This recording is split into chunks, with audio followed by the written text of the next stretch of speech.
결론부터 말씀드립니다. 이 자리는 오래 보고 고민할 매물이 아닙니다. 남해 창선, 수백 년 망물나무가 지키는 동네의 평지, 도로까지 붙은 272평의 바다뷰가 나왔거든요. 마당에 서면 한려해상 바다가 그대로 눈에 들어옵니다. 이 조건이 왜 이제껏 조용히 묻혀 있었는지, 그리고 결정적인 반전 하나는 영상 안에서 확인하실 수가 있습니다. 그 전에 딱 하나만 여쭤보겠습니다. 바닷가 땅, 무엇 때문에 찾으시나요? 힐링 기촌, 오션뷰 세컨하우스, 아니면 확실한 시세 차익? 댓글로 알려주시면 다음 매물에 반영하도록 하겠습니다. 필수 소장입니다. 먼저 이 동네 이야기부터 해야 합니다. 남해 창선의 한 마을 어귀에는 수백 년을 그 자리에서 살아온 왕호박나무가 있습니다.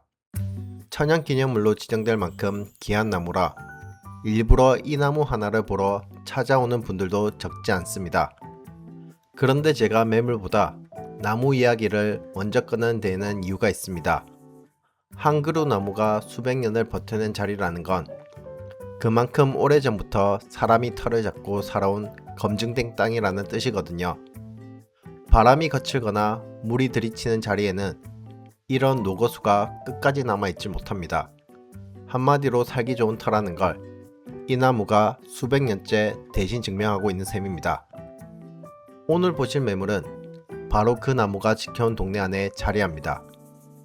이름난 명소를 품은 마을이다 보니 외지에서 드나드는 발길도 꾸준하고 동네 분위기는 한적하면서도 결코 죽어있지 않습니다. 사람이 살아 움직이는 한적함, 기촌을 그리는 분들이 가장 바라는 그 온도입니다. 그런데 이 동네가 가진 진짜 무기는 따로 있습니다. 바로 위치입니다. 남해 하면 보통 끝까지 한참 들어가야 하는 먼 섬을 떠올리십니다. 그런데 창선은 다릅니다. 남해군에서도 육지와 가장 먼저 맞닿은 말 그대로 첫 관문이거든요.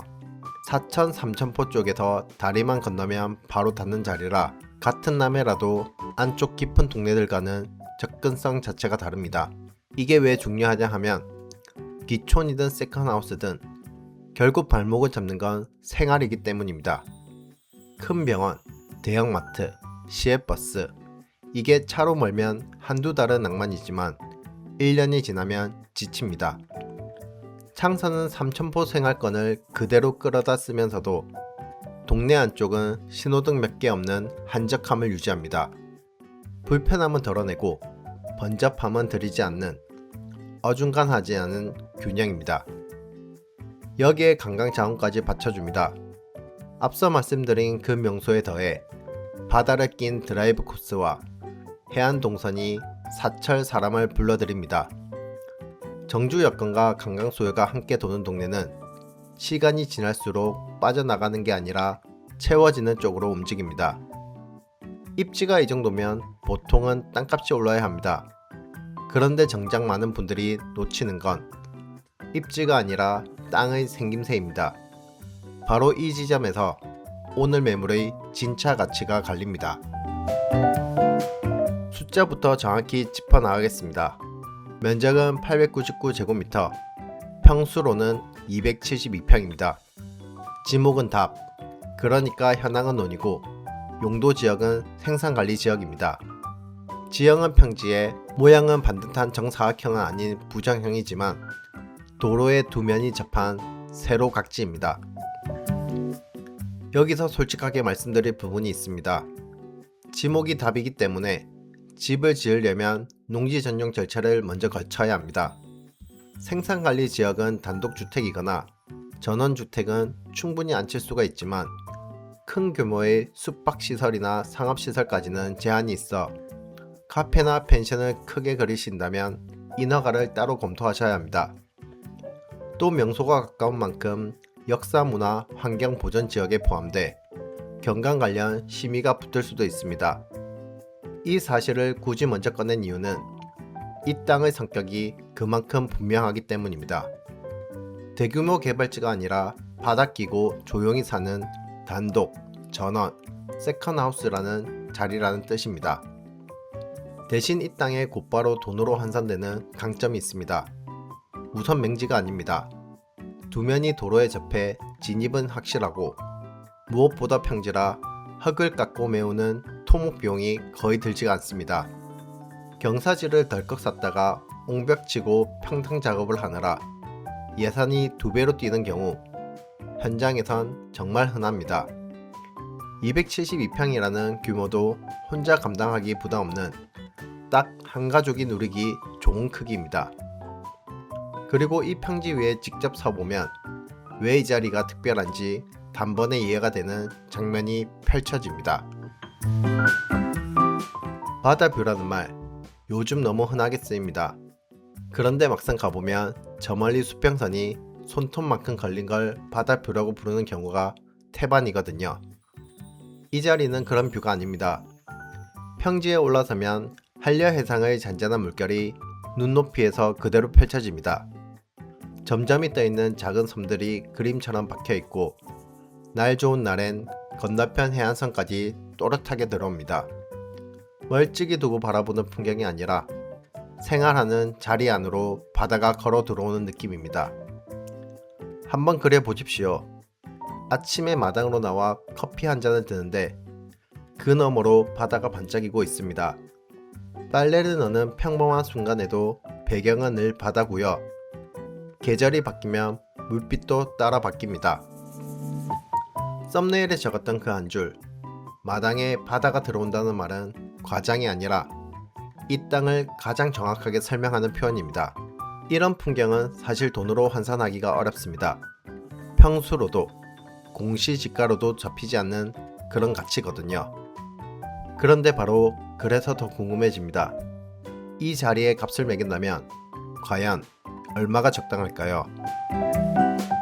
투자 관점에서 이 땅을 정리해 보겠습니다. 평지의 도로, 거기에 바다까지 들어오는 조건이 한자리에 모였다는 것. 이게 왜 결정적이냐면 시장에서 땅값을 가르는 핵심 변수가 정확히 이 조합이기 때문입니다. 같은 남의 뷰라도 길 없는 맹지나 가파른 경사지는 값이 쌀 수밖에 없습니다. 사서 쓰려면 통목비가 더 드니까요. 반대로 진입 좁고 평탄한 땅은 평당가가 한참 높게 형성되는 게 정상입니다.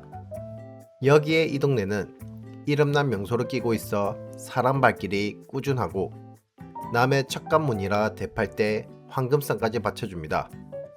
시골 땅의 가장 큰 약점인 팔고 싶을 때 안 팔리는 그런 문제에서 비교적 자유롭다는 뜻입니다. 한 가지 분명히 해두겠습니다. 이 땅은 몇 년 만에 몇 배를 노리는 개발용 물건이 아닙니다. 그보다는 바닥 끼고 실제로 살면서 토지라는 자산이 시간과 물가를 버텨내는 쪽에 가깝습니다. 땅은 더 만들어지지 않고 특히 이런 입지의 평탄한 바다뷰는 갈수록 기해질 뿐 늘어날 일이 없으니까요. 그렇다면 이만한 조건에 평당 얼마쯤을 예상하시겠습니까? 머릿속에 숫자 하나만 미리 떠올려 두십시오. 바로 다음 실제 가격을 공개하도록 하겠습니다. 이 땅의 가격 공개합니다. 272평, 총 1억 5,800만원, 평단으로 환산하면 약 58만원입니다. 조금 전 머릿속에 떠올린 숫자와 비교하면 어떠십니까? 바다가 들어오는 평지라기에 평당 100만원, 혹은 그 이상을 예상하신 분들이 많으실 겁니다. 실제로 진입 좋고 뷰 트인 남해 바다뷰의 땅은 평당 100만원이 훌쩍 넘기는 경우가 흔합니다. 그 기준에서 보면 58만원은 분명히 낮은 숫자입니다. 그러면 의심이 듭니다. 왜 이렇게 쌀까? 여기엔 분명한 이유가 있습니다. 지목이 답이라 농지 전용이라는 절차가 한 단계 필요하고 화려한 상업 개발은 어려운 자리이기 때문입니다. 바꿔 말하면 큰 개발을 노리는 사람들이 빠지면서 형성된 가격이라는 뜻입니다. 조용히 살집 한 채 앉히려는 분들에게 오히려 거품 없이 들어갈 수 있는 구간인 셈입니다. 총액 1억 5천만원대, 요즘 수도권 작은 아파트 전세금에도 못 미치는 돈으로 바다를 마당에 두는 땅을 가진다는 이야기입니다. 게다가 토지는 물가가 오르면 함께 따라 오르는 인플레이션의 강한 자산입니다. 시간이 흘러 화폐 가치가 떨어져도 이 자리는 그대로 남습니다. 그런데 이 모든 숫자보다 이 땅이 진짜로 덮여주는 건 따로 있습니다. 맨 처음 여쭤봤던 질문 기억하십니까? 바닷가 땅을 무엇 때문에 찾으시냐고요? 힐링 기촌인지, 바다 앞 세컨하우스인지, 아니면 확실한 차익인지 말입니다. 오늘 이 자리를 끝까지 보신 분들이라면 그 답이 조금 달라지셨을지도 모릅니다. 검증된 동네라는 입지, 평지에 진이까지 받쳐주는 땅의 생김새, 그리고 예상을 비껴간 가격. 이 세 박자가 한자리에 모였지만 정작 이 땅이 진짜로 건네는 건 숫자가 아니거든요. 아침마다 마당에서 바다를 마주하는 그 평범하고도 귀한 매일입니다. 차익은 그 다음에 따라오는 이야기이고요. 그래서 마지막으로 여쭙고 싶습니다. 바다 앞에서 가장 갖고 싶은 건 무엇입니까? 번잡함을 내려놓는 고요함입니까? 다달이 들어오는 운영 수익입니까? 아니면 시간이 지켜주는 자산 가치입니까? 댓글로 남겨주시면 그 마음에 가장 잘 맞는 매물을 다음 영상에서 찾아오겠습니다. 이런 자리는 정말 자주 나오지 않습니다. 다음에도 진짜 배기만 골라서 들고 오겠습니다. 궁금하신 분들은 가볍게 구독 눌러주셔도 좋습니다. 필수 소장이었습니다. 감사합니다.